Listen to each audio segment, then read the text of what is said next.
What's up, everybody, and welcome back to the BallGame podcast. I'm Matt. I'm Chris. As you can see, we have a very that was a great intro. I'm Chris.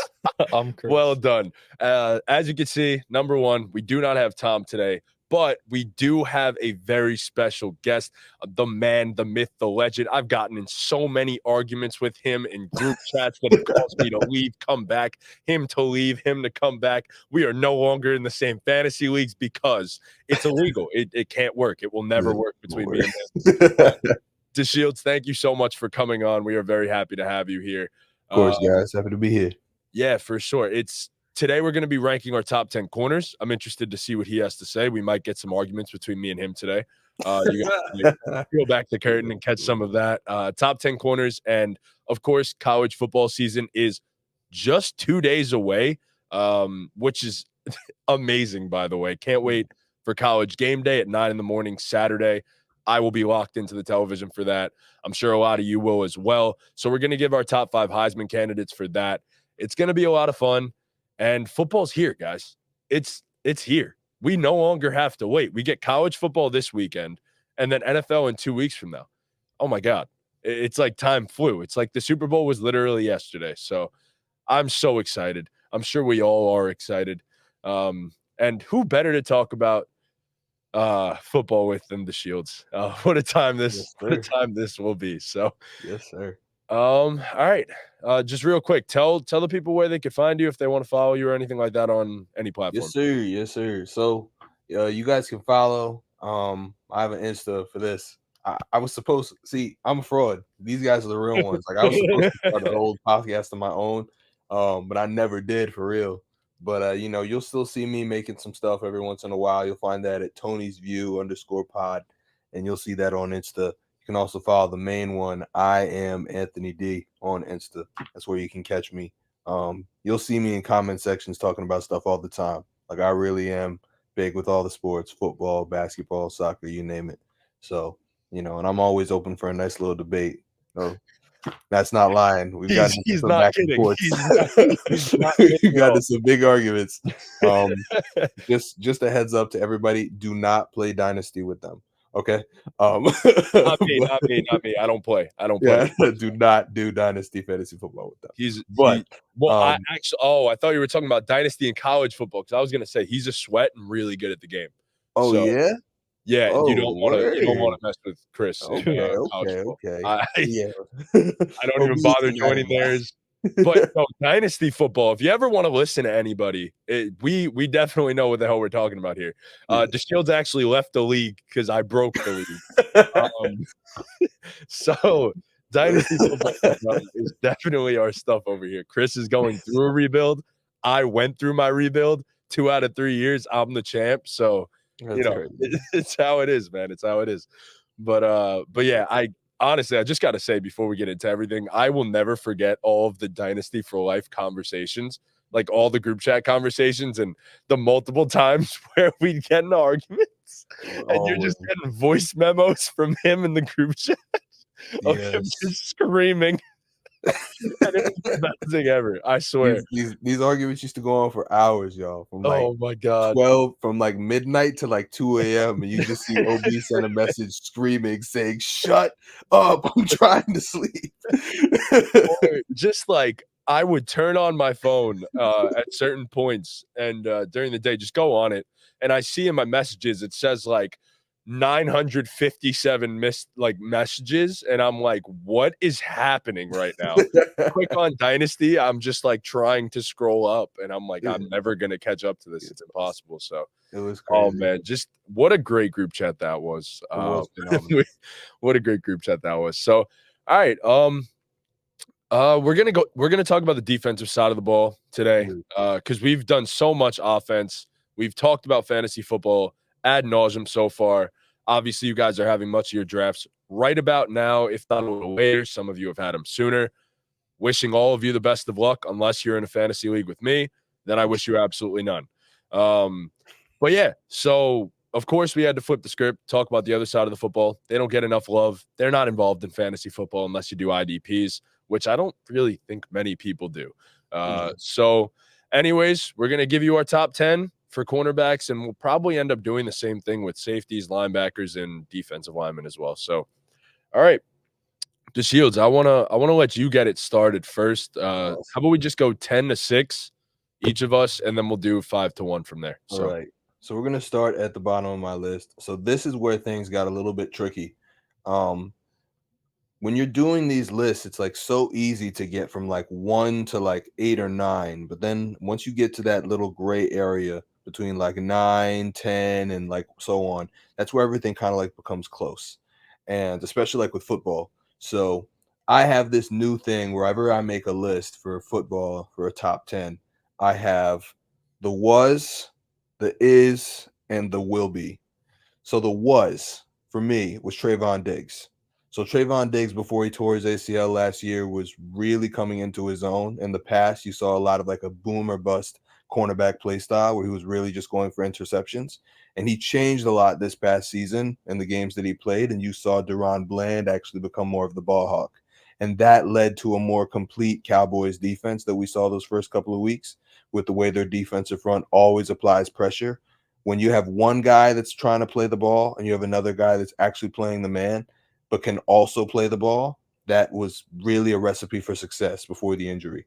So Trayvon Diggs is the was, and I think if he rebounds from the injury really well, he could be considered a top 10 corner. The probably is. Now, after Diggs' injury, I would have to go with Reed. Now, DJ Reed on the Jets is very, very underrated. I feel like a lot of people don't really talk about him because his cornerback partner is probably one of the 2 best in the NFL, if not the undisputed number 1 for many people. But Reed is actually really, really good on his own. I have it here that over the past 2 years, opponents have gone 90 for 153. That's 58.5% for 942 yards with 4 touchdowns and 2 interceptions when targeting Reed, only having an 80.2 passer rating. That's really good for somebody who they just think is like the bum who can get picked on. So that is somebody who I think after last season was probably like the 10th best corner in the NFL, and he could continue that run going into this season. The will be. Now, I'm a Seahawks fan, and these guys might think it's a little biased, but I do like what I saw from Devin Witherspoon. Very athletic, very versatile across the defense. So he's a guy that can really come in there and play really well in McDonald's system. McDonald, the former defensive coordinator of the Ravens, who were number 1 in all 3 major defensive categories last year: points allowed, turnovers, defensive rating. That is phenomenal, and I'd love to see what he does in that system, given that he has such a talented corner in Witherspoon and a other corner in Woolen, like he did with Hamilton and those guys last year. yep. Yeah. So just moving on, 9 through 6, be fast. Marlon Humphrey, a beneficiary of McDonald's system last year. Humphrey does a little bit of everything, so I love that from him. Jalen Johnson at number 8. Some people might think this is a little too low, but I think that was just a 1-year fluke. I want to see him do it again. The Bears as a defense were not that complete last year, but I want to see him do it again. I know I can't ignore that he was number 1 in Pro Football Focus rating last year as a corner. In almost every corner statistic. In almost every corner statistic, but I want to see something happen again. If I see that, then I'll become a believer. I'm sorry. I know Obi is very big on Jalen Johnson, so he's probably like, always nice. Wait till you see my list. Oh boy. Okay. Jair Alexander is number 7. For me, I think that Alexander is a streaky player, but when he's on, Alexander locks up your number 1 receiver every time they play the Packers. He's part of the reason why the Packers are a team that just won't go away, even without Aaron Rodgers there anymore. Denzel Ward is my number 6. I think that some people might think this is too high, but this is a guy that hasn't yielded more than 44 catches in any of his 6 NFL seasons. That is something you cannot sleep on. So he's really good in coverage, really athletic. He's one of the few bright spots on the Browns where they're like, even when they seem like they're trending down, they still seem to be okay or be a team that looks like they have potential. And he's one of the main reasons they are always in that boat. I'm going to turn it over to these guys. Give me a 10 through 6. Go for it. All right. So at number 10, I have Charvarius Ward of the San Francisco 49ers. This might be a little bit low on him. I mean, he was a part of a great defense in San Fran last year. I'm looking at it now. He led all corners in pass breakups last year with 16. He's a guy who, kind of like all those guys on that San Francisco defense, will get in your face, will be really physical. One thing I love about that San Francisco defense and kind of just San Francisco as a whole is they talk shit. Yes, they And, do. Various Ward's a guy who will get in your face and let you know he's locking you up.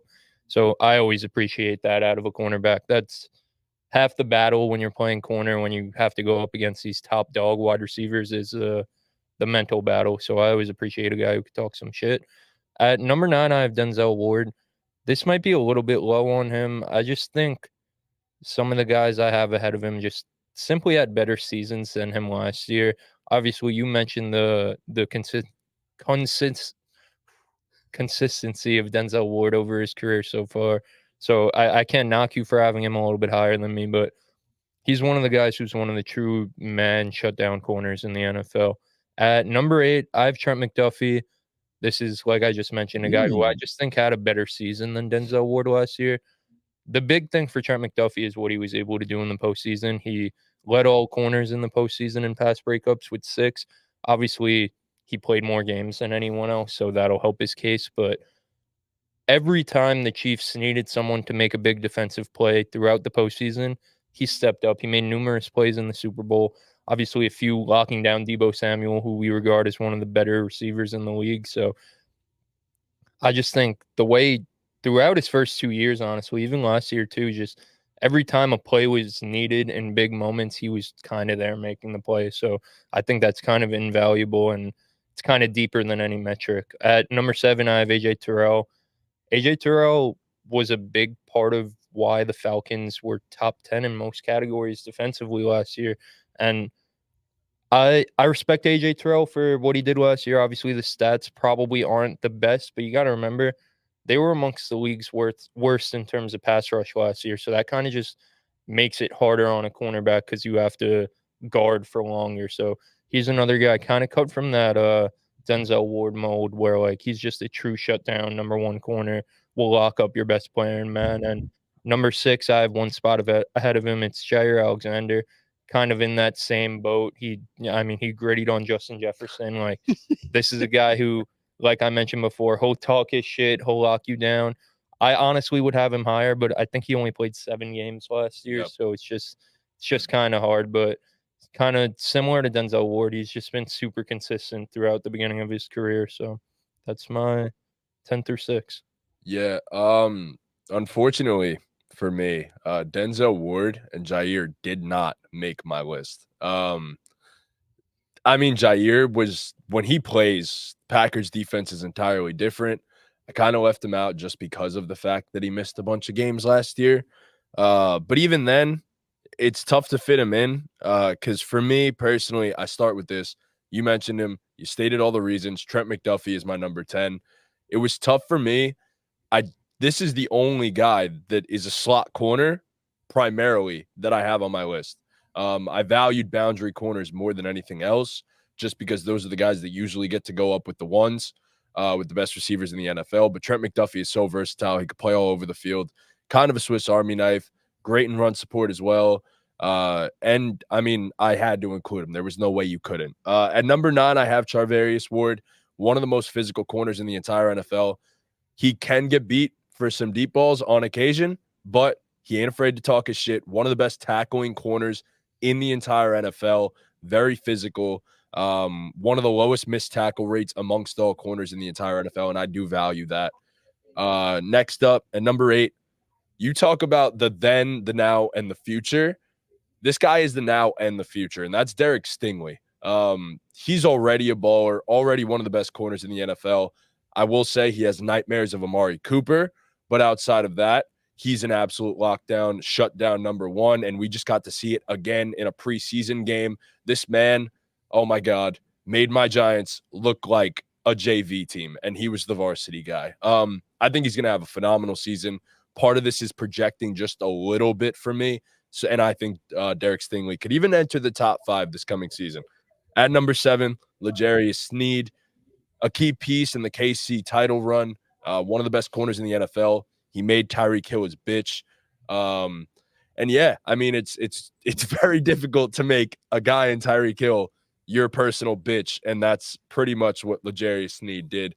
He's a lockdown corner. He's now in Tennessee. I wonder how that changes things, not being paired up with Steve Spagnuolo, who is one of the best defensive coordinators in all of football, if not the single best. I think that could matter, but Tennessee got a great one, and we'll see how that works out. And then at number 6, I have A.J. Terrell. I think with the addition of Matthew Judon and Grady Jarrett coming back, we're going to see the best version of A.J. Terrell this season. I think it's going to help immensely. He was still great last year, one of the best man coverage corners in the entire NFL, and I think it's only going to get better with a better pass rush. So I had to keep him high, and I think you got to factor some of that stuff in on occasion. So there he is. All right. Yes, sir. I love that list. I love that list that you Yeah, I'm guys shared. sorry that I didn't include Denzel and Jair, man. Of course they deserve to be on here, but it's tough. There's so many great corners in the NFL right now. So There are great corners in the NFL right now. So actually, you guys actually convinced me of taking somebody out because I've completely forgotten this about Charvarius Ward. That deep coverage is really, really, really hard to look at. So to be honest, I swapped him out. He was going to be my number 5. I've definitely decided to swap him out, and I've put AJ Terrell there instead because I completely forgot about that. You know, like going back to what I was saying before, like I definitely like to give guys props for having outstanding or at least really good seasons despite like a poor supporting cast. And once you see what they have when they have like a remotely decent one, to see what they can do. So AJ Terrell, definitely one of those guys that I liked. Didn't originally make the cut, but I am going to put him there in a second evaluation. I have McDuffie.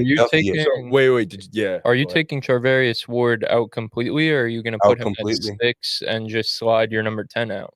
Nope, I'm taking him out. Take him out completely, even though you had him at 5. No, I had to take him out completely because I had him. I had to look at it, so I looked at it. The deep coverage was not looking good.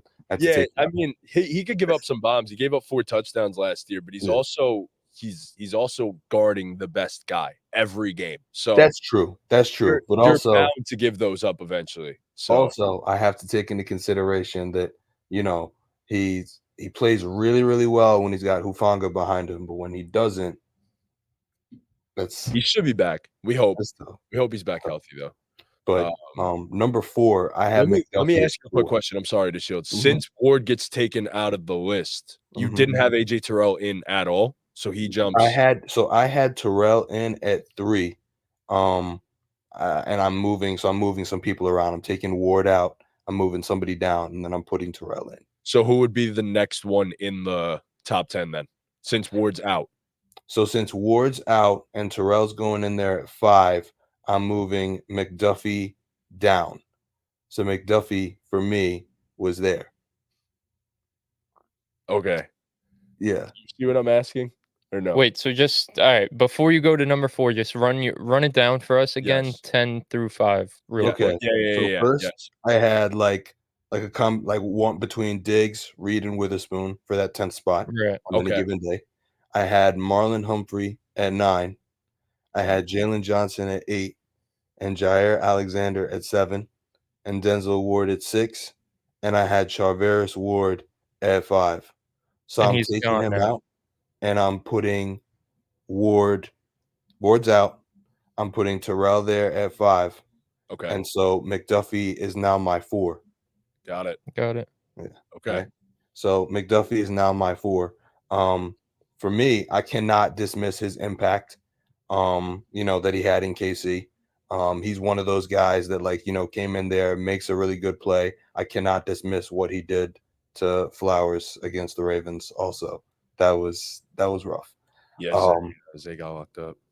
So that was really good from him. And so he's the one that I had at 4. This was another situation where I was kind of like stuck in between because I wanted to give this guy his props, even though he was injured last year too. Jalen Ramsey. So Ramsey is like a weird person I had like an asterisk next to because like he was injured, but when he's in, you have to give him his props. I feel like he was poorly utilized last year. And so he's a guy that when healthy can really just slide in here and be right in the mix. But I did not officially have him in this position because of how streaky his health was last year. Right. Moving on, Sauce Gardner at 2. So I know a lot of people are going to think this is kind of crazy, but I do have Sauce Gardner at 2 because mainly for that main reason that I was referencing. When you look at the rest of the defense as a whole, like as good as Sauce is, I feel like a lot of his numbers, how crazy they look, are an extension of how dominant the defense looks. New York, as a state, is the home of the two best defensive tackles in the NFL, and Quinnen Williams might be the better of the two. So, like the way I look at it, he might be. I know he might be. Dexter's a really good too, but he might be. So I like what Quinnen does. I like what the linebackers do. Quincy Williams was amazing last year. We talked about Reed and what he does at corner.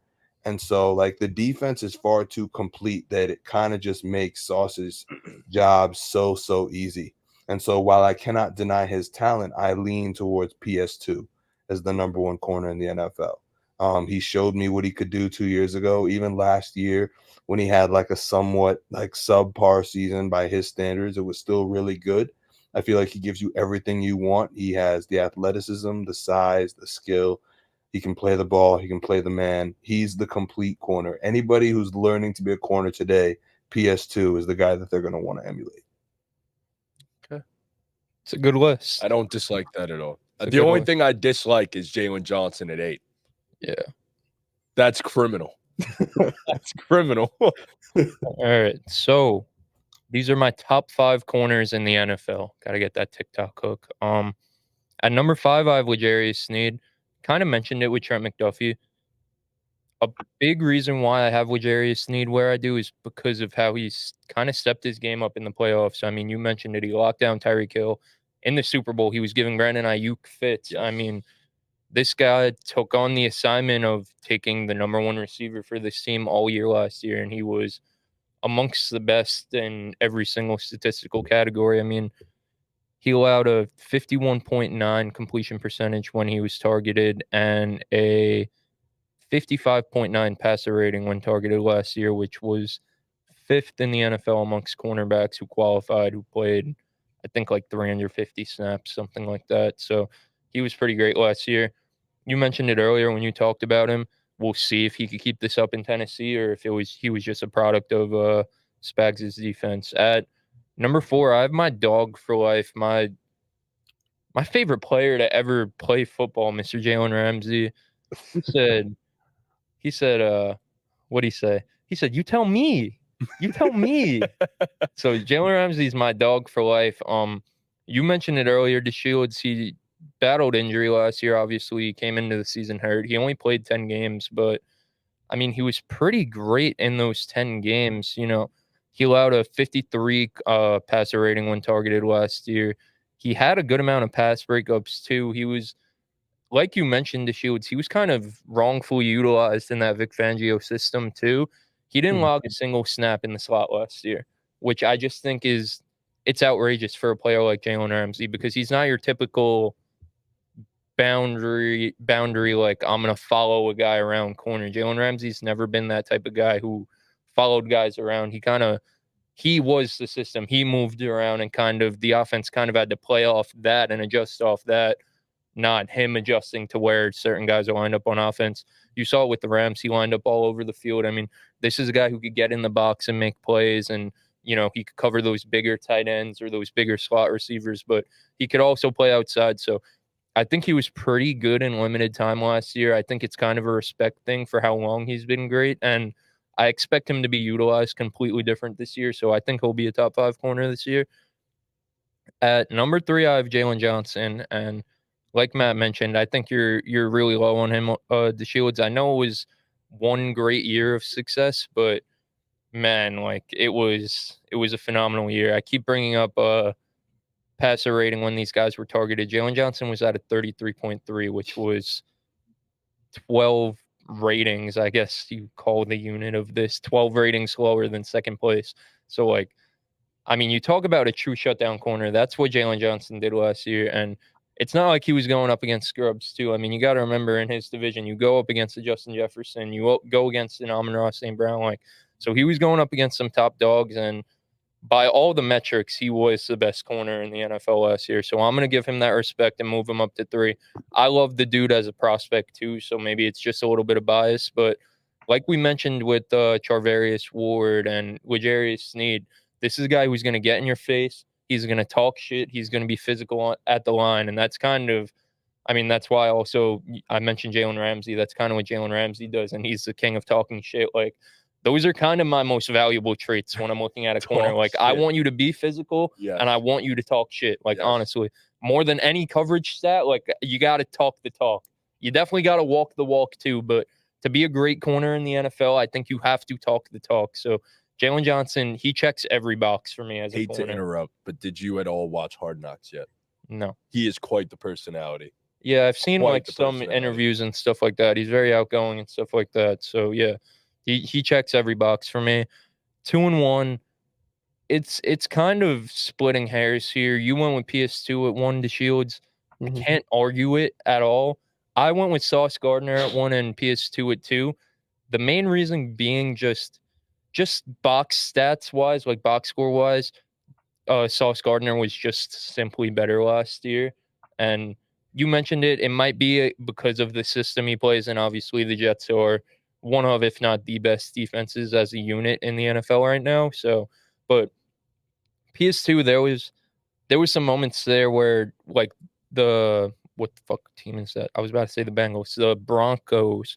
Yeah. The Broncos, when they started off really poor in the season, like it wasn't like he was a part of the reason why. He wasn't playing that great to start the season. He was allowing a lot of catches and all that stuff. Obviously, he picked it up as the season went on, and he's still at number 2. Like, I'm not going to move him significantly, but like I said, just because of last year alone, I'm going to give the edge to Sauce Gardner just because it's so close between these guys. So if I had to find something to separate them, I'm just going to go off of what I've seen recently.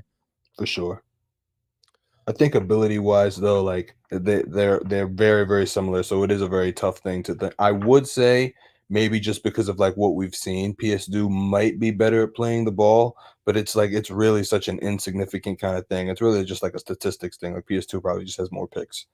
Like, but that's like, and even then, I'm not even sure about that because Sauce like forces a lot of fumbles, which PS2 doesn't do. So it's like it's such a weird thing. Kind of compare those things. Yeah, and like PS2 has ideal corner size, but like Sauce is just freakish. Like his like wingspan, he's just really freakish. 6'3". So he might not be as good of a ball hawk. I could give PS2 that, but just his ability to like reach over and break up passes, and like, you know, you might think a guy coming across the middle, you might think he has him beat, but his ability with his just long arms to get in there. So he's like a freaky build, and like, so like I don't know. It's so close. It's so close. Yeah. Speaking of ball hawks, at number 5 for me, this was tough. And thinking about it now, I might want to move him down a little bit, but I can't ignore the season that he had last year, breaking the NFL record for most touchdown returns of all time. I'm pretty sure it was. Deron Bland deserves to be on this list. I understand that he gave up more yards than the typical lockdown corner, but that's not what Deron Bland is. It simply isn't. You talk about ball hawks, he's going to make a play. And I just have to value 9 interceptions. I mean, yes, I get it. Like, you don't want to be targeted enough to the point where you have to pick the ball off that many times, as he was targeted 89 times last season, only allowed a 54 completion rate. Granted, yards per reception, 14.4. When they caught it, it was typically a big play. No doubt about it. But 9 interceptions, that speaks for itself. And what was it, 6 touchdowns? No, that's not a sticky stat. Probably won't happen again. But and sure, he might fall down this list, but I needed to give credit where credit was due. It was a Defensive Player of the Year caliber season, given how much he was scoring. And then number 4, I have Jalen Ramsey. He's still that dude. Nothing has changed. He was great in the role that he was asked to play last year, even though it wasn't the ideal role. He played it to the best of his abilities, and he's damn good at every single role that you ask him to play on a defense. At number 3, kind of surprising, everyone's 2-1 was my 3-2. At number 3, I have PS2.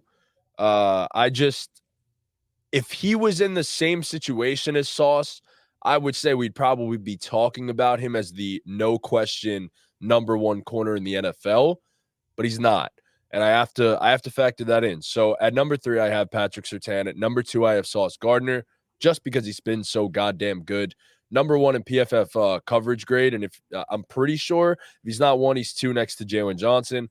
Right up there in passer rating as well. Sauce is what if you were to create a corner on Madden, it's Sauce Gardner.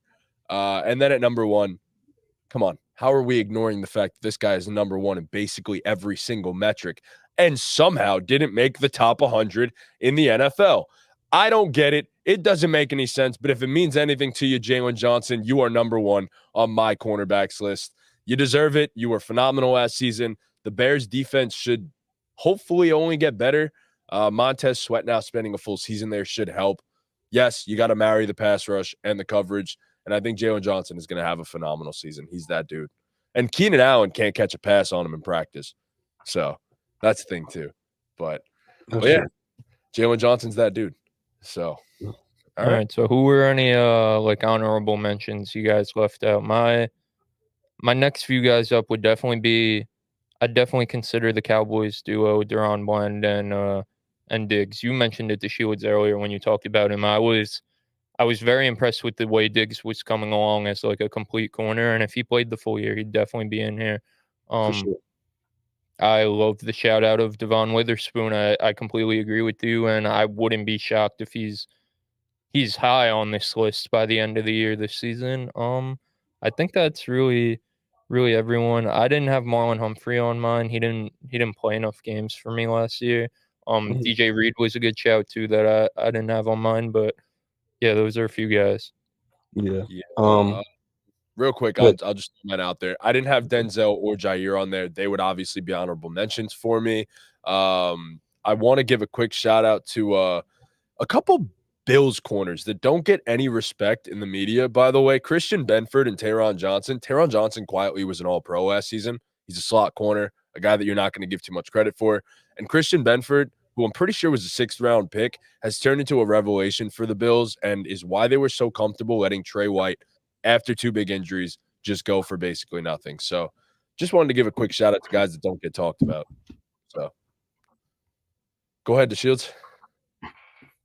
For sure. Those 2 didn't even occur to me. Johnson definitely impressed me in the games, the Bills games that I watched, how he was able to come in there and neutralize a lot of good wide receivers that they played over the course of the season. Somebody that I did want to give a shout out to, I really want to give a shout out to Slay. Now the Eagles, the way they finished the season was not good.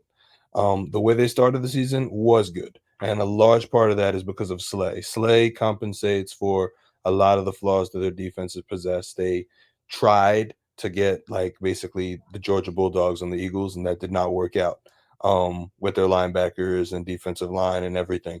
So I definitely want to give him like a shout out from like just a consistency standpoint, even tracing back to like the Lions. Slay is always one of those guys where fully healthy, there'll be a stretch where he's like completely shut down. I have to give Slay some respect. Another person that I want to give some props to, not necessarily very, very popular. I'm actually blanking on this dude's name. He's one of the corners that's on the Steelers right now. I'm gonna look it up. Yes, Joey Porter, or even Dante Jackson for that matter. But very, very, very underrated. The Steelers being one of those weird teams that's always sneaky consistent. He was one of those guys that like I just saw balling out there consistently. Anytime TJ Watt did not make the play, this guy was making the play. And I like to see that. Like from kind of has that like Sauce Gardner to him, like and like Jalen Johnson, like that. He's the ideal corner build, and he'll get in your face, press you, he'll talk shit, and like he's a true man-to-man lockdown corner. So yeah, he's a guy who should have a big second year. Another guy, just the last guy I'll shout out. Another guy going into his second year. I know you mentioned not really being that high on slot corners on this list, but this guy kind of does everything, and I guess if he qualifies as a corner, he's a guy who could be on this list. But Brian Branch of the Lions, I mean, he's just a freak. He's gonna move all over the field, so I could see him having a second-year jump. And if we're gonna technically classify him as a corner, he's a guy who could very well be on this list next year. Yeah. For sure. And also one last person that occurred to me, only because I saw the Cam Newton jersey Got on a the lot back. of guys here. JC Horn. JC's JC a dog. Horn. If he could just Like, Just be on the never field, healthy, bro. bro. yeah. Like He'd if he easily be ever on this gets a list. nice stretch, Yeah. crazy. He'd easily be on this list if he just stays Yeah. healthy, man. He just never stays healthy. That's the problem. Yeah. Oh my god. But next season, number 1 on this list is Deonte Banks. I'm just saying. It's just the thing. But all right. So that was fun. What's your bunch of- guys' favorite position in football? Like to watch highlights of or talk about? I don't know. Because like I love like cornerbacks are Jalen Ramsey's my favorite player of all time. I loved Pat Pete growing up. Tyrann Mathieu, he was more of a safety, but he I was was kind about of a to say slot guy. safeties. But Probably safety. Safety it or was big safety or running back. Exactly. Yeah. Give me a Cam Chancellor or Ed Reed highlight tape, and I could sit here watching it all day.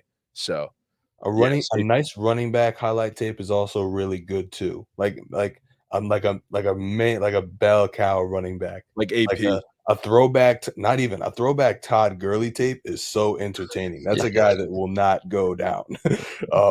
Like another one, when he was like on a really good run, David Johnson's throwback tape used to be ridiculous. Young Saquon, young Zeke, like those tapes used to be crazy. They always like hurdling people, like those were always Young entertaining. Le'Veon Bell is a crazy one. Yeah. Young Le'Veon Bell is a crazy one too.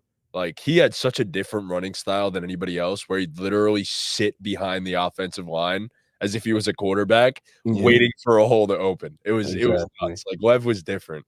And then, of course, young LeSean McCoy, not LeSean McCoy. That was entertaining, like jukes for days. There was a time I rewatched both of the snow games, the one for the Eagles and the one on the Bills, where he just went absolutely berserk. They ran it like 40 times with him in that game. Yeah, nuts. Those snow games are awesome. Like they're so disgusting, like terrible football. Yeah. But like so fun to watch because it's like you know exactly where the ball is going, and it's just who can you stop it or not. So like it's great, man. I love it. All right. So now we get to move on to some college football here.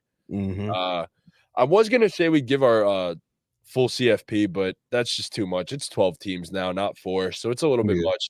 We're not experts on this. I have been getting into it for like the last couple years. I know you are definitely getting into it this year.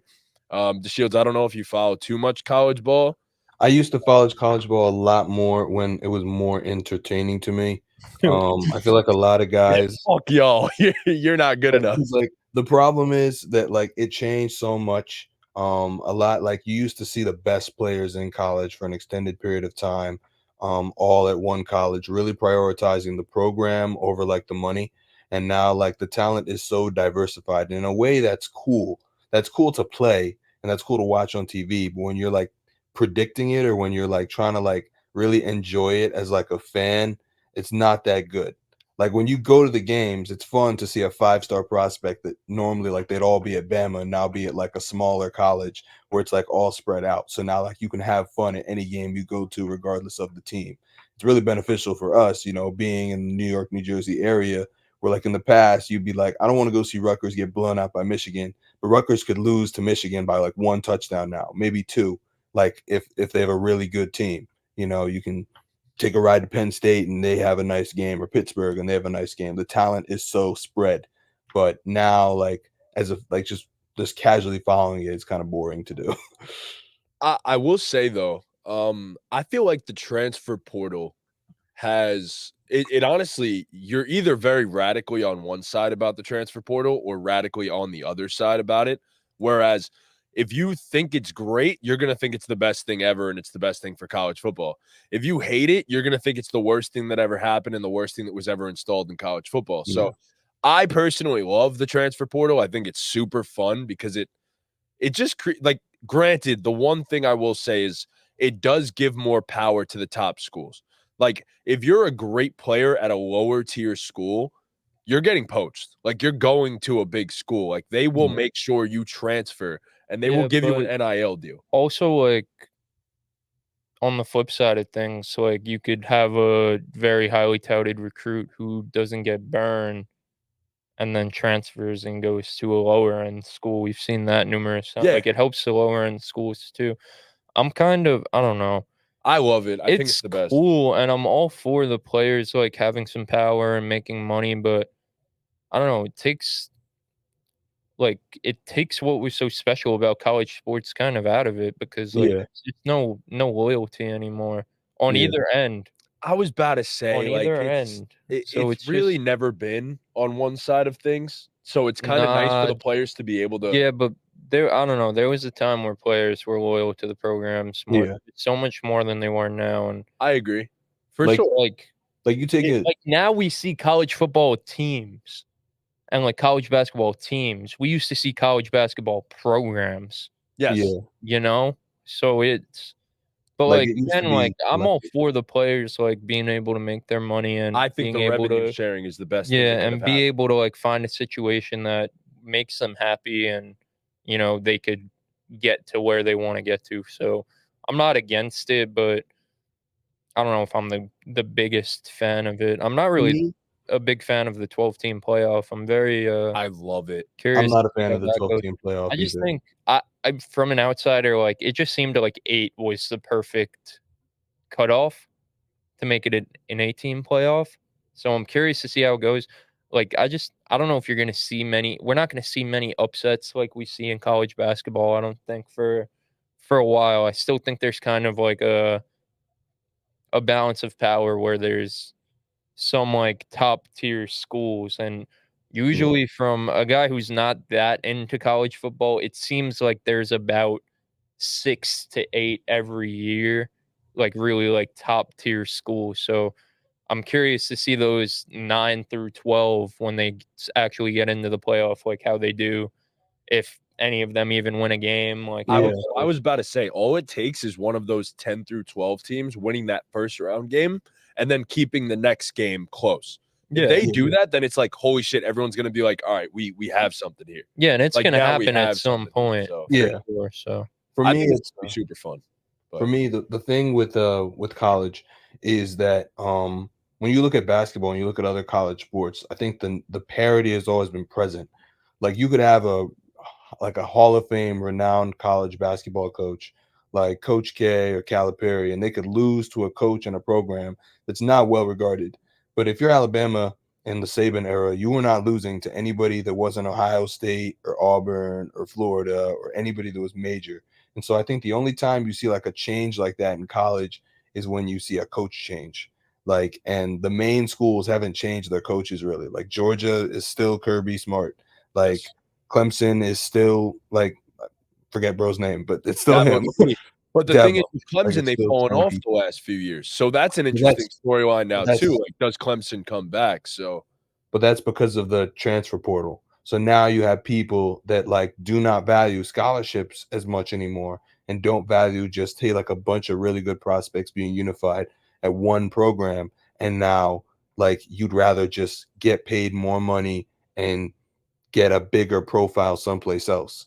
Like before, you saw people that were like, you know what, I want to go play on the best team with the best players to increase my chances of going pro.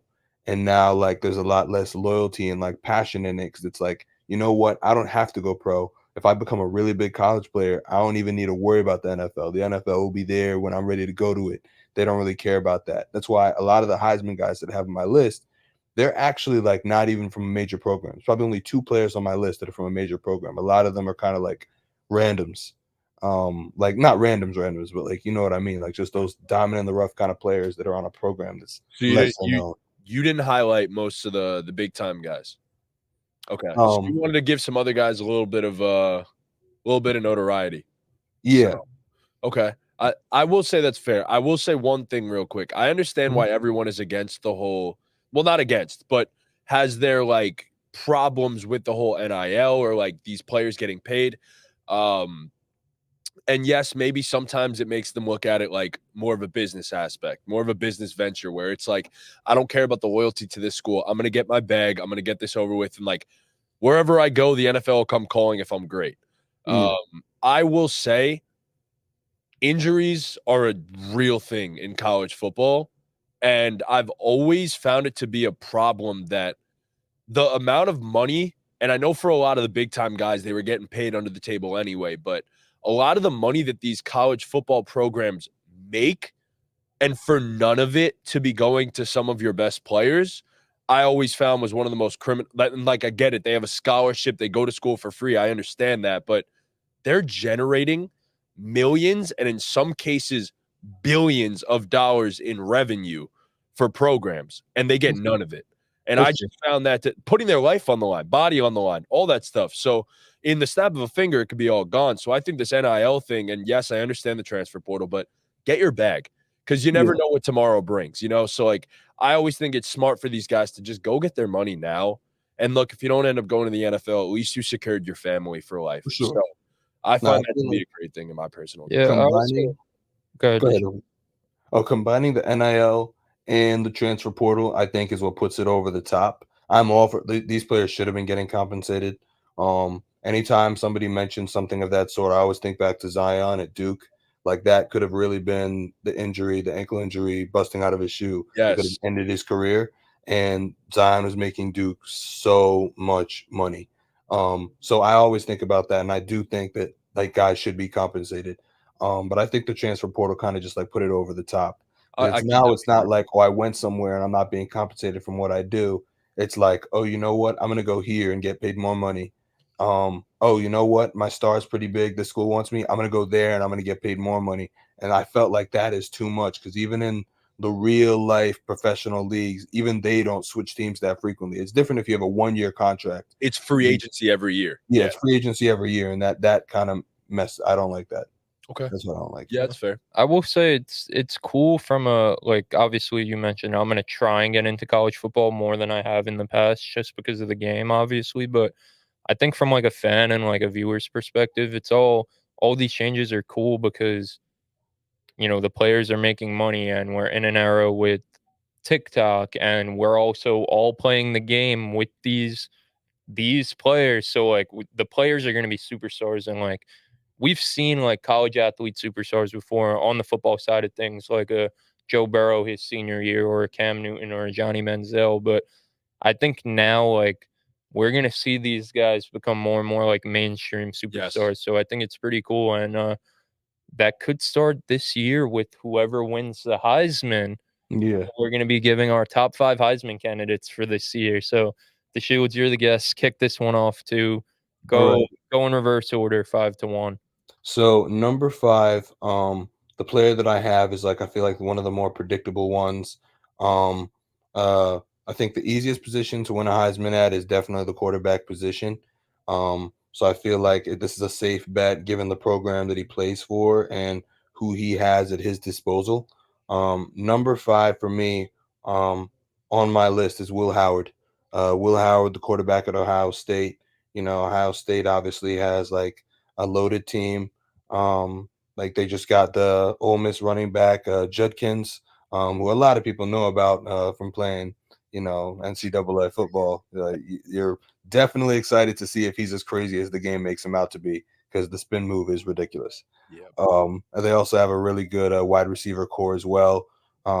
It's always easy for a quarterback to win. I feel like that's a safe bet, reliable school. With a history of Heisman Trophy winners or contenders that are alumni. Number 5, Ollie Gordon. Number 4, Ollie Gordon II, Oklahoma State. Running back, also a really good position to win a Heisman at. And he is dominant, really, really dominant. The offense is built around him.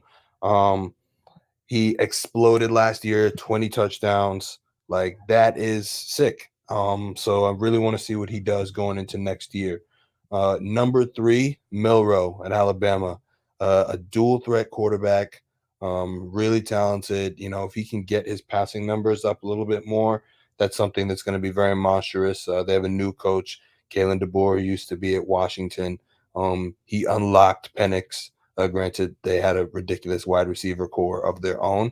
But, with Alabama, they're always a major program. It should be interesting to see what they do in the post-Nick Saban era. Number 2, I had, honestly, I had Quinn Ewers, Texas, major program. He should be out there. They're gonna have a really good record. I think they lost some pieces to the draft, mainly their wide receiver Worthy, and of course like their defensive players like Byron, who is now on my favorite team, the Seahawks. Yep. But it should be very interesting to see what he does. And number one, I think the guy to beat for the Heisman, simply because of the stats that he's going to put up, how mainstream he already is and how mainstream he will be, given the popularity of him, his father, and just the team as a whole. I think the guy to beat for the Heisman is definitely going to be Shadur Sanders. Just the stats are just going to be freakish. Damn. So you And think Colorado's going to be good enough? yeah, that's the real question. Is Colorado going to win enough games for him to be in the mix? But his stats are going to be ridiculous. I think going into next year, he's definitely going to be the QB that a lot of guys are going to look for. I think me personally, I think he's the most talented QB of this upcoming class. I And do I think agree. that's going to be. I think based on that, we've seen the guys that are mainly in the mix for the Heisman are the guys that many people think are the best QB in the next year's draft class. Just continuing with that formula, I think that he's going to be the Heisman guy this year. Okay. There it is. So I do. It really does boil down to what their record ends up being. Like Mhm. Colorado, I mean, look, you're really not going to win a Heisman unless your team is like 9. I'm pretty sure LSU was 9-4 last year with Jaden, and he won the Heisman. Yeah, Anything worse than that, and you have no shot. And Colorado was, I think, 4-8 last year. they were. So look, they hit the transfer portal hard. They recruit They did. well. So I don't doubt Colorado's ability.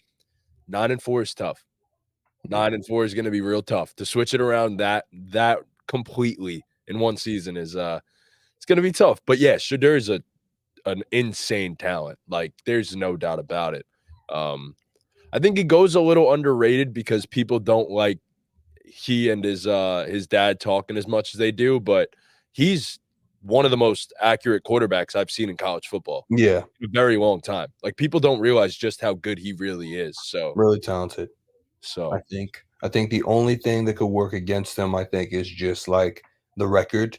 And I think, and in addition to that, they need to measure how much they use Travis offensively or yes. defensively. I think that's mainly the reason why I did not include him on my list at all.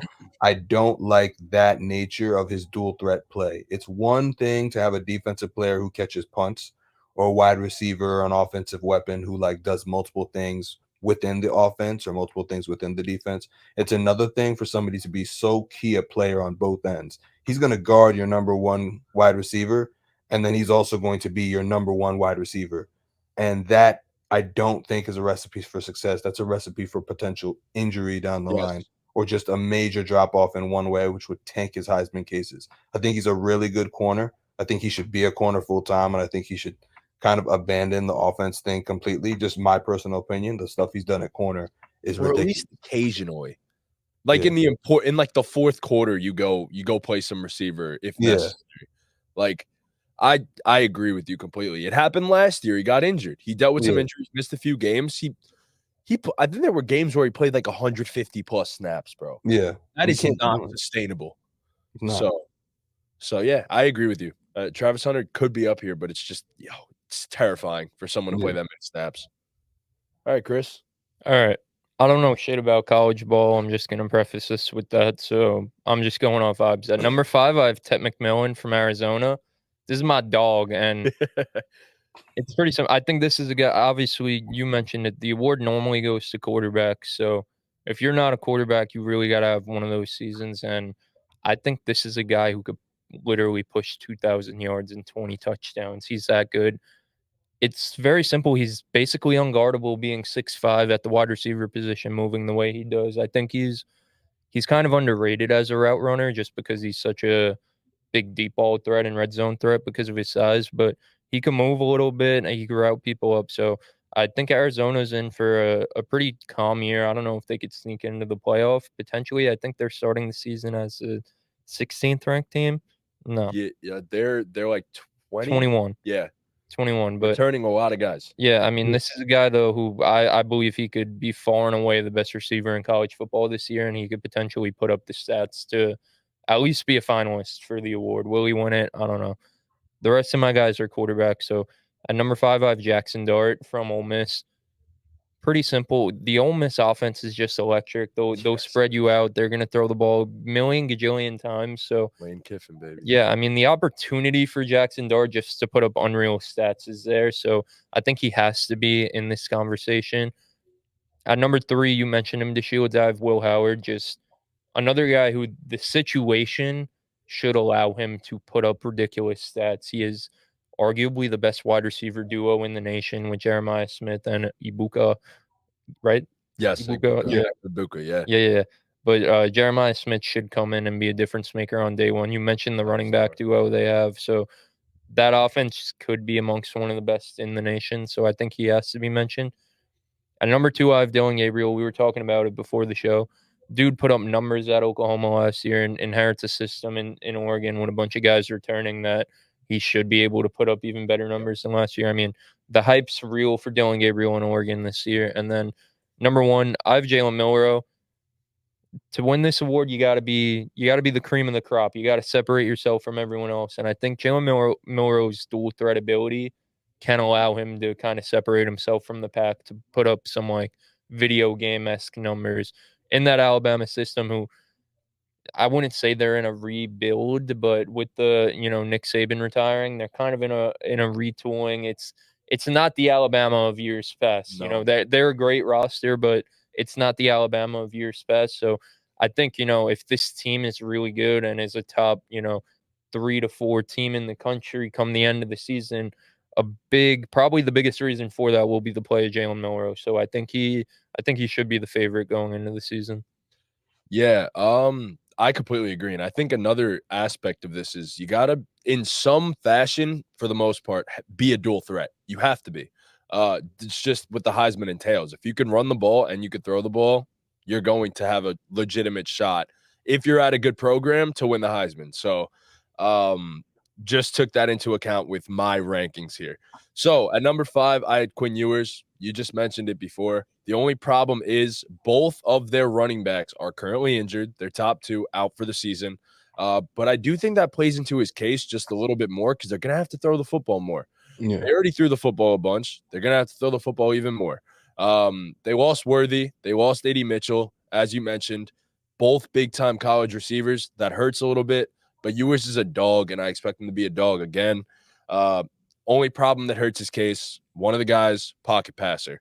At number 4, this is one that neither of you mentioned. I put Cam Ward on my list. Transferred to Miami this year.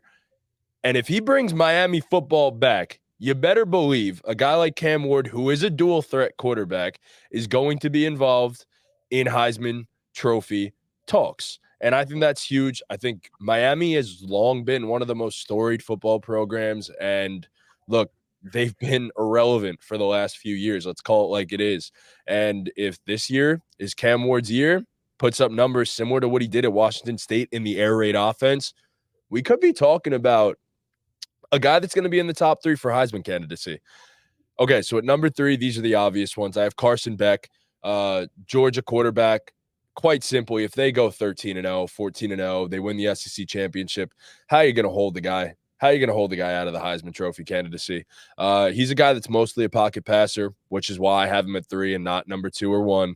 But he's incredibly accurate, probably the best pure pocket passer in the draft, he or Shador. So, yeah, playing to that, top draft picks typically end up getting involved in the Heisman candidacy. So, at number 2, I have Dylan Gabriel. The dude is a fucking college veteran at this point. He's a 6th-year senior, and he's going to go operate the most efficient offense in the country, where Bo Nix led the country in touchdown to interception ratio, I'm pretty sure, and completion percentage. If Dylan Gabriel does anything like that, he's going to be involved in Heisman talks as well. And at number 1, it's Jalen Milroe. People are sleeping out on Alabama. People are sleeping on the betting odds of Jalen Milroe to win the Heisman, and I don't know why. I think he's currently 7th or 8th in Heisman Trophy odds, and I don't understand why. I don't get it. Don't think it makes any sense. I think he's the best bet by far If you want to put money on anyone, it should be on Jalen Milroe if you have the capabilities to do so. I mean, the guy's an absolute stud. He could throw the shit out of the deep ball, and he runs.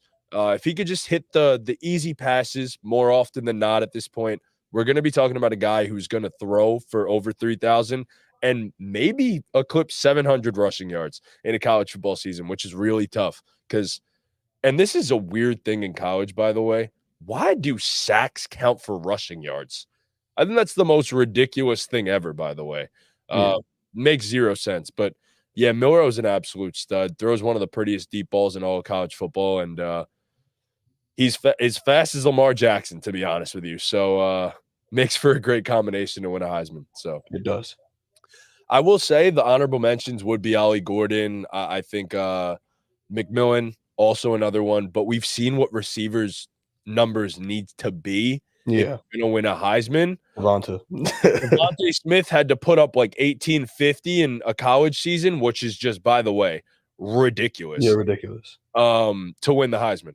And that is not easy. That is not easy. And that was at Alabama with Bryce Young, the number 1 overall pick. So it's a little tough to win a Heisman as a receiver. But yeah, I mean, it's all quarterbacks on my list. So it's just the nature of the beast. So yeah, it is. All right, that was fun. It was. Shields, you have anything you maybe want to talk about, buddy? Anything at all? For sure. Any more topics? So for me, tell them quick. Yeah, you get 1 topic, so pick wisely. Not 5. Not 5. Awesome. So really, the main topic that I really wanted to talk about was drafting in unique fantasy situations. I mean, everybody has the general kind of fantasy approach. They'll have their 2 wide receiver flex or their 1 super flex or whatever. But what about those unique modes? What about those modes where it's like, hey, we have a 3 wide receiver super flex, or we have a dual super flex, like all these different types of things that people like to do, because people get crazy with some of their like fantasy things. So what are things to look at when it comes to evaluating those top players? How do you differentiate like all these top guys? Because the list is crazy. I mean, there's questions about CeeDee Lamb. Is CeeDee Lamb going to play? Tyreek Hill, he had a crazy season last year. But, you know, a lot of the guys, Waddle was injured. Akane got injured. There was a lot you saw from Mostert and Tyreek that you can't bet on and say they're going to do that again. So when you look at all, like in general, including like these crazy different fantasy setups, who are the guys you should be looking at in that top 5 to 7 fantasy draft picks? All right. So for me, it's pretty simple. It's 5 guys. It's 5 guys, and then there's a cutoff. It's actually 6 guys, and then there's a cutoff. Christian McCaffrey by default is included in that tier. Agreed. Do I feel the best about drafting Christian McCaffrey? He's not my first overall. Not as good as years past, but he has to be in that tier. Yes. If you draft him at the 101, great. If you take someone else at the 101, can't blame you. Tyreek Hill has to be in that tier. CeeDee Lamb has to be in that tier. He does. They're pretty self-explanatory. I don't think I have to explain. Nope. Mm-hmm. One more receiver, I've talked him up all offseason. Jamar Chase, to me, has to be in that tier. Agreed. Then the last 2 guys in that tier for me are Bijan Robinson and Breece Hall. I would say there's one other guy, and that is Amon-Ra, because I think he's one of the most consistent fantasy producers of 15 plus on a weekly basis, which some of these guys can be a little like, yes, you're drafting these guys on upside, but it's not like Amon-Ra doesn't have upside either. Like he's Amon-Ra is great. Amon-Ra is probably the next guy right out. I just don't think he's in that same. He's not a guy I would consider with the 101. All the other guys, I don't know if I'd pick them, but I'd at least consider them. Okay. Yeah. All right. I don't think Amon-Ra St. Brown could be like the number 1 player in fantasy football that's not a quarterback. I think the other guys have a legitimate chance. Okay. That's fair. That's a way to look at it. Yeah, I think Amon-Ra's like right outside though. But for me, like I just mentioned, the Shields, I'm looking for the guys who could be the number 1 player. I mean, you look at McCaffrey last year. Obviously, he's a legend. He's an all-time great. I don't know if I could expect anyone else to do what he did, but he was like 100 fantasy points better than the running back too. That's what I'm looking for. I'm looking for these guys that you're making with these picks. The chances are they're all going to put up great stats. Obviously, unique situations happen. You know, Le'Veon Bell holds out for an entire year. Guys get hurt. Like, shit happens. But assuming these guys are all playing the full 17 games, they're all going to put up great stats. Excellent. You're looking for the guys who could put up the greatest. You're drafting a guy that's going to break fantasy Right. football. Yeah. Yeah. That's what you're going for. And to your specific question, to the different leagues in terms of like a super flex or anything like that. Yeah, so that's what I was going to do really quickly. I was going to ask you guys to give me your 1 through 3 for these different formats because that's what I wrote down. Okay. Yeah. Right. So for the guys that are out there and have 2 running back, 2 wide receiver, 1 flex league, PPR, who are you telling them to get 1 through 3? Who should they be looking at? In order? In order. 1 is Tyreek, 2 is Jamar, 3 is McCaff. OB? For me, it's probably Jamar 1, Tyreek 2, and I'd probably go McCaff 3 still. Okay. So if it's a super flex, what's yours? Mine.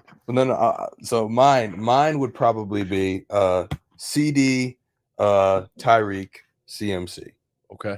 All right. Okay. So All if right. we're looking at 3 wide receiver super flex, who's your 1 through 3? Super flex? Mm-hmm. Right. Do we also have a regular flex or no? No regular flex. Okay. Super flex, I think Josh Allen should be like unanimous 1-on-1. Agreed. Yeah. Top 3 is a little tougher, but I'll go if you don't have. I'd probably go Josh Allen, Jamar, Tyreek. I'm not gonna lie. Really? Yeah, and then I'd put like Jalen Hurts in at 4. Okay, so my top 3 would.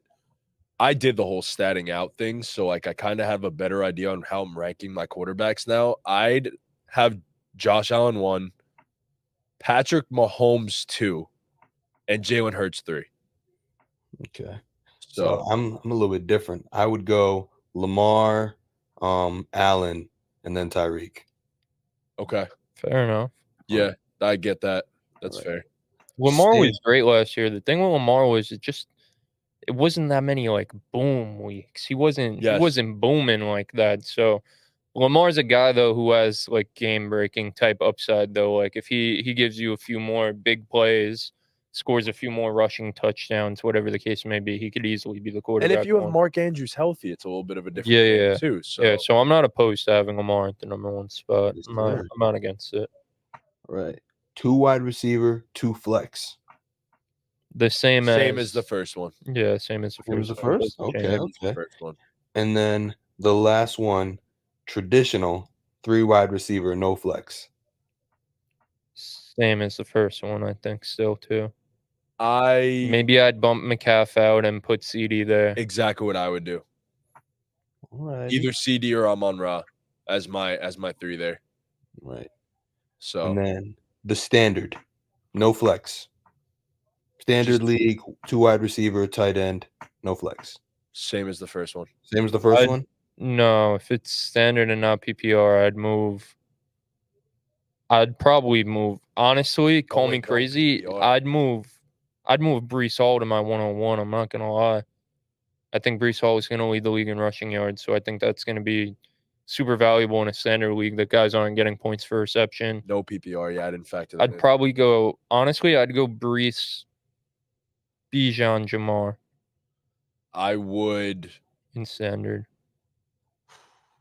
You know who moves up a lot for me in standard scoring? Derrick Henry. Derrick Henry. Yeah. Derrick Henry would move up immensely for me in standard scoring. Not that high. But he'd be a first round lock for me, like top 6, honestly. Joe Mixon probably gets a huge. I think Joe Mixon's going to score a lot of touchdowns. Yeah. I would say I'd go Bijan, Breece, McCaff. Awesome. But 2 and 3, I could switch. Honestly, all 3 of them I could switch. But yeah, that's probably what I would go with. So. And then specifically, I'm going to give you guys a couple specific circumstances. So for somebody that's interested in drafting a Texans wide receiver, Nico between Collins. PPR and standard, who are they supposed to be Nico eyeing? Collins. Nico Collins for both? For Nico draft Collins. price, it's Tank Dell. Tank. It's 1,000,000% Tank Dell. And I love Nico, have him on Dynasty now, all that stuff, but 1,000,000% it's Tank Dell. As a Nico owner, I fear Tank. Like, I really do. Like, I think we saw the connection between Stroud and Tank, and I don't think that's a fluke. I think that's legit, and I think Tank is far better than people really think because he's 5'10", 160. Like, he's smaller than me. So yeah, but I think it's Tank. I think Tank is the most valuable of the 3 Texans receivers from where they're drafted. Awesome. And then another team, how do you look at the Bears wide receiver room? DJ Moore. I'd probably draft Rome over Keenan right now. I'm not gonna lie. Big boy Keenan. Yeah, I mean, yeah, Keenan Allen, they got him out there looking like a tight end, so it's kind of hard to draft him right now. But I think DJ Moore is the clear one. So. I agree with that statement too. I think DJ's the clear one. After that, I think I'd agree with you. I think down the stretch of the season it could be Rome, and that's probably where I'd lean. So, yeah. And I got 2 more for you guys. First, Seattle, between DK, Lockett, and JSN. Looking at how things have changed over time, who would you guys? I think it's clearly DK at 1. I think JSN's gonna jump Tyler Lockett this year. Agreed. I think it's DK, JSN, Tyler Lockett on how I view them. I think JSN's gonna see a lot of targets this year. I think Ryan Grubb's gonna really utilize him.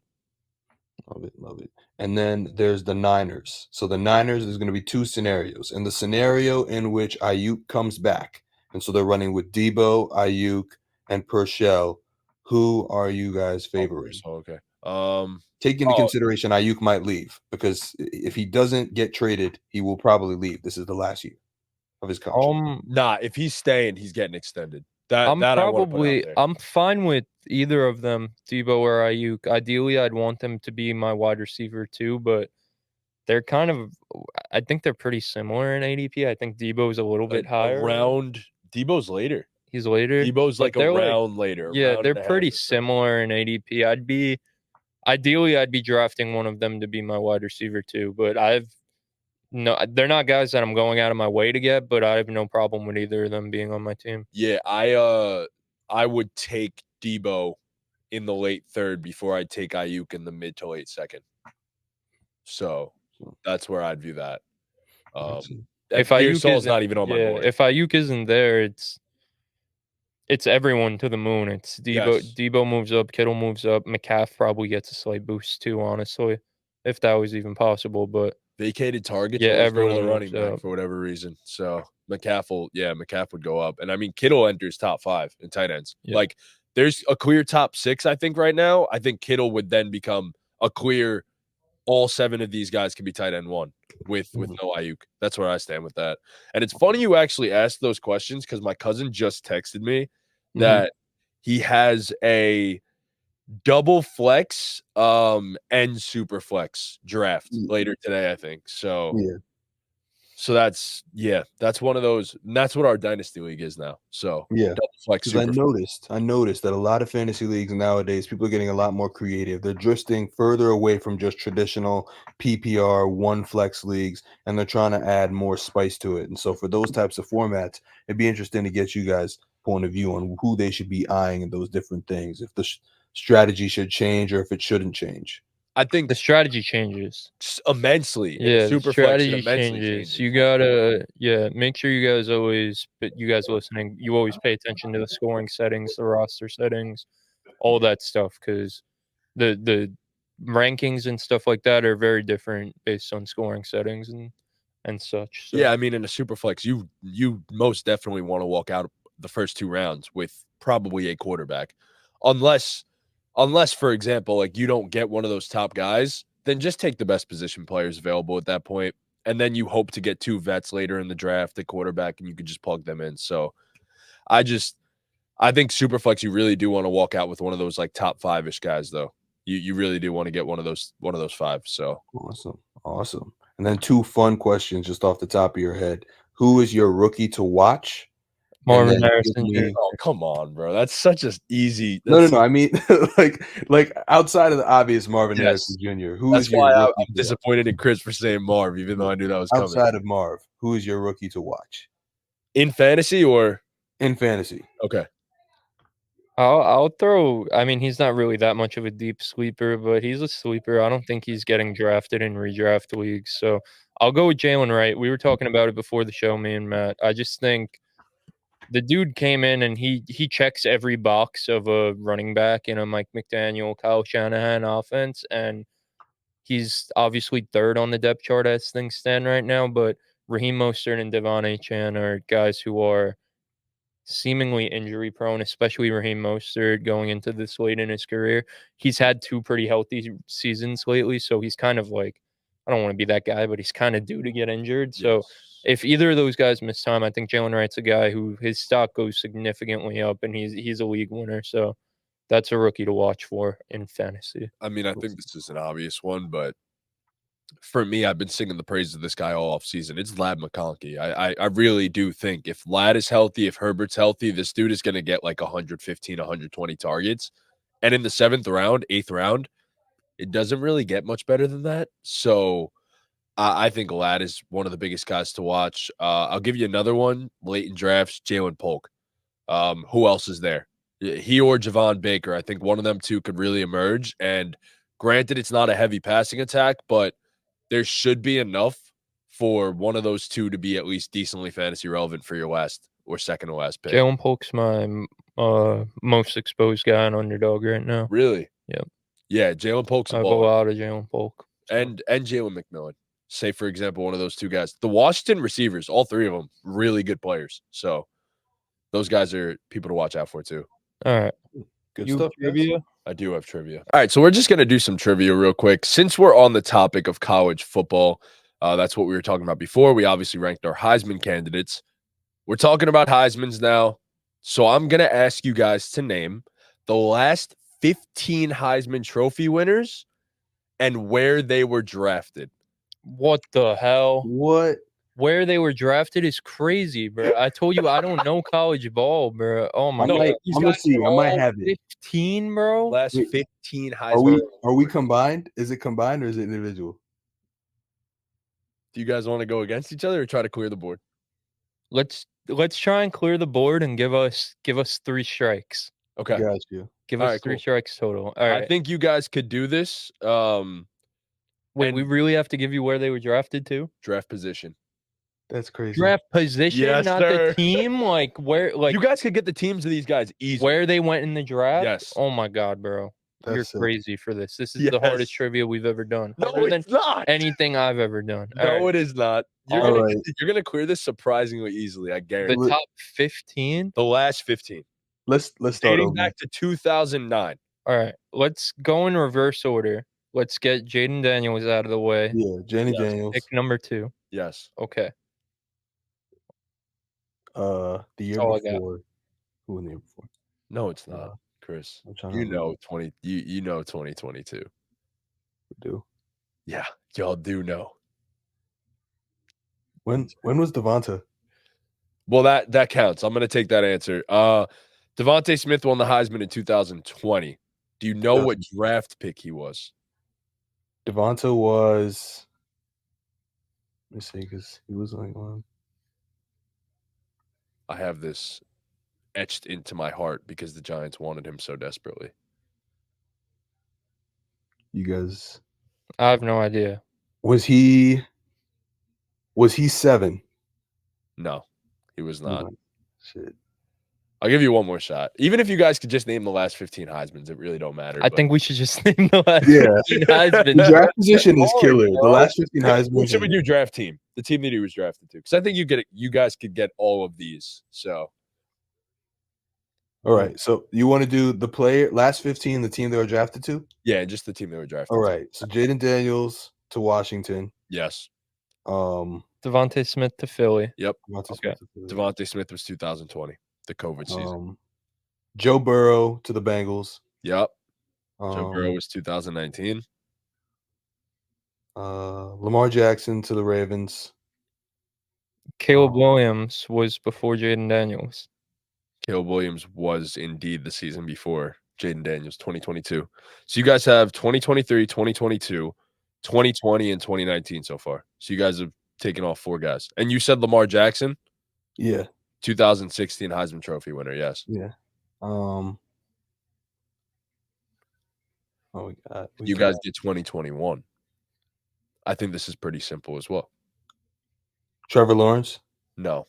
Trevor actually never won a Heisman. One of the best college quarterbacks to never win a Heisman. That's crazy. Who won it? Come on, guys. I have no idea. I'm blanking. I know though. Like it's weird. You said the 2020 Heisman. Yeah. Now, stay with that guy. Jalen Hurts. Bryce Young. No. There it is. Bryce Young was the 2021 Heisman winner. Bryce Young. Yep. Bryce Young. Bryce Young was For 2021. the Panthers. So you have the last 5 years and 2016. Okay. Derrick Henry was in there. 2015. Yep. Cam Newton, 2011. Yep. 2010 actually. Drafted 2011, yeah. Marcus Mariota. 2010. Marcus Mariota was 2014. Jameis Winston. Jameis Winston was 2013. Yeah. Andrew Luck. Andrew Luck also never won a Heisman. RG3. There it is. Robert Griffin III won in 2011. Yeah. So you have 10, 11, 13, 14, 15, 16, missing 17 and 18, and have 19 through 23. And you're also missing 09. So 09 is I think you guys could get that, but that's the toughest one for sure. 09. Try to get rid of 17 and 18 first. I think you guys could get both of these as well. Pretty easily, actually.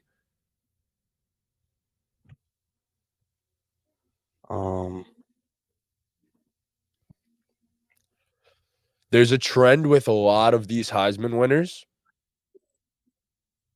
Stick to the trend. Let me see. I'm wondering. Deshaun Watson. I think that Deshaun didn't win. All right, ready? Wait, I'm tripping. Baker won at one point, didn't he? There you go. There's another one. Maybe you guys are picking up on the Baker trend won. now. I don't know what the trend is. I don't know. 1, 2, 3. Oh, Kyler Murray. There it is. Oklahoma QBs. Yep. Kyler Not even Oklahoma QBs. A lot of these guys are number 1 overall picks. So, like half of them are number 1 overall picks. And I think you just knocked all of them out. So, you have 17 and 18 down, 16, 15, 14, 13, 12, 11, and 10. And there is one remaining. That is 2009. Who is the 2009 Heisman OB, Trophy? I'm going to let you get that one, bro. I believe in you, OB. I got no idea. I don't know. Like I don't have any. Think on it, OB. Think about video games. No. No idea? You're not going to get it off video games. Oh, no. I'll give you a hint.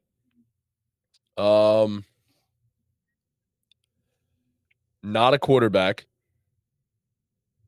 And went to the school of one of the other non-quarterbacks that won the Heisman on this list. Mark Ingram. There it is. Mark Ingram was the 2009 Heisman Trophy winner. So there it is. Wow, See, the only you knew it, OB. The only 2 non-quarterback winners of this award both went to Alabama. So all 3 actually. Well, all 3. So yeah. All right. Well, guys, unfortunately, we've lost the Shields. We've lost connection. We do appreciate you for coming on to Shields. All the handles were at the beginning of the podcast, so please be sure to go follow him. He's the best. He's absolutely phenomenal. As you can see, if you watch this full thing, thank you guys so much for watching. Please be sure to leave a like, subscribe, hit that notification bell, follow us on all of our socials. Cop a BallGame 1 1K hoodie. Do all that good stuff. We have some very interesting stuff in store for you guys. On the 27th, if you are in the 32-man league, please be sure to remember that the draft is August 27th. It is a live stream. Pull up, have a good time, ask some questions. Let's enjoy ourselves. Let's have a great time. Let's draft a great fantasy football team. And remember, if you win, you get a free jersey of your choice. It's a great time. It's free. Why not? Just come pull up. Even if you're not in the draft, pull up to the live stream. It's fun. We just talk about a whole bunch of random shit. So it's great. It's great vibes. So, all right. Is that the only announcement we have? I think so. NFL football is right around the corner. College football is in 2 days. And with that, ball game. BallGame.